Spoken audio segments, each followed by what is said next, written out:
ദേശീയപാത 66ന്റെ ഭാഗമായി നിർമ്മാണ പ്രവൃത്തികൾ പുരോഗമിക്കുന്ന തലപ്പാടി ചെങ്കള റീച്ചിൽ പരിഹരിക്കപ്പെടാതെ കിടക്കുന്ന വിഷയങ്ങളും നിയമസഭയിൽ ചർച്ചയായി. മഞ്ചേശ്വരം MLA AK അഷ്റഫാണ് ഇക്കാര്യങ്ങൾ നിയമസഭയിൽ ഉന്നയിച്ചത്.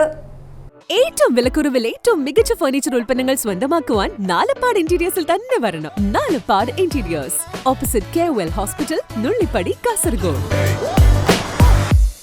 ഉപ്പള ടൗണിലെ മേൽപ്പാലം നിർമ്മാണവുമായി ബന്ധപ്പെട്ട കാര്യവും ഹിദായത്ത് നഗർ, ഉദ്യാവര, ഗോവിന്ദപ്പൈ താലൂക്ക് ആശുപത്രി എന്നിവിടങ്ങളിലെ അടിപ്പാത വീതി വർദ്ധിപ്പിക്കണമെന്നും മറ്റു പ്രദേശങ്ങളിലെ പ്രാദേശിക വിഷയങ്ങൾ പരിഹരിക്കണമെന്നും ഹൈവേ, റെയിൽവേ മേൽപ്പാല യാഥാർത്ഥ്യമാക്കണമെന്നതടക്കമുള്ള വിവിധ വിഷയങ്ങളാണ് AK അഷ്റഫ് MLA നിയമസഭയിൽ ഉന്നയിച്ചത്.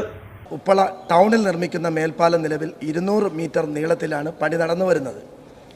ഇത് 500 മീറ്റർ നീളത്തിൽ നിർമ്മിക്കണമെന്നാവശ്യപ്പെട്ട് തുടക്കം മുതൽ ഞങ്ങളൊക്കെ എല്ലാവരെയും സമീപിച്ചിട്ടും ഇതുവരെ അത് പൂർത്തിയാകാതെ നാട്ടുകാർ സമരത്തിലാണ്. കൂടാതെ ഹിദായത്ത് ബസാർ, ഹിദായത്ത് നഗർ, പക്രാച്ചപ്പള്ളി, ഹനഫി ജുമാ മസ്ജിദ് പ്രദേശങ്ങളിലെ ജനങ്ങൾ സഞ്ചാര സ്വാതന്ത്ര്യം നിഷേധിക്കപ്പെട്ട് വലിയ സങ്കടത്തിലും പ്രയാസത്തിലും സമരത്തിലുമാണ്. ഉദ്യാവരം, മാട, ഗോവിന്ദപ്പൈ ഗവൺമെൻറ് കോളേജ്, താലൂക്ക് ആശുപത്രി, നയബസാർ എന്നീ പ്രദേശങ്ങളിലെ നിലവിലെ അടിപ്പാത വീതി കൂട്ടണം. നിരവധി കുടുംബങ്ങൾ തിങ്ങിപ്പാർക്കുന്ന ഷിരിയ പ്രദേശത്തെ ജനങ്ങളുടെ സുഗമവും സുരക്ഷിതമായ സഞ്ചാരത്തിന് ഹൈവേ, റെയിൽവേ എന്നിവ കണക്ട് ചെയ്ത് ഒരു മേൽപ്പാലം നിർമ്മിക്കാനുള്ള ആവശ്യം ഉന്നയിച്ചുകൊണ്ട് അവിടെയും സമരം നടന്നുകൊണ്ടിരിക്കുകയാണ്.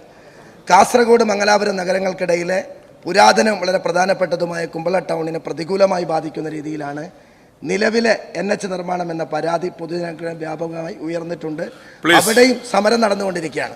വിഷയങ്ങൾ ശ്രദ്ധയിൽപ്പെട്ടിട്ടുണ്ടെന്നും പരിശോധിച്ചതിന് ശേഷം നടപടി സ്വീകരിക്കുമെന്നും പൊതുമരാമത്ത് മന്ത്രി മുഹമ്മദ് റിയാസ് സഭയിൽ മറുപടി നൽകി.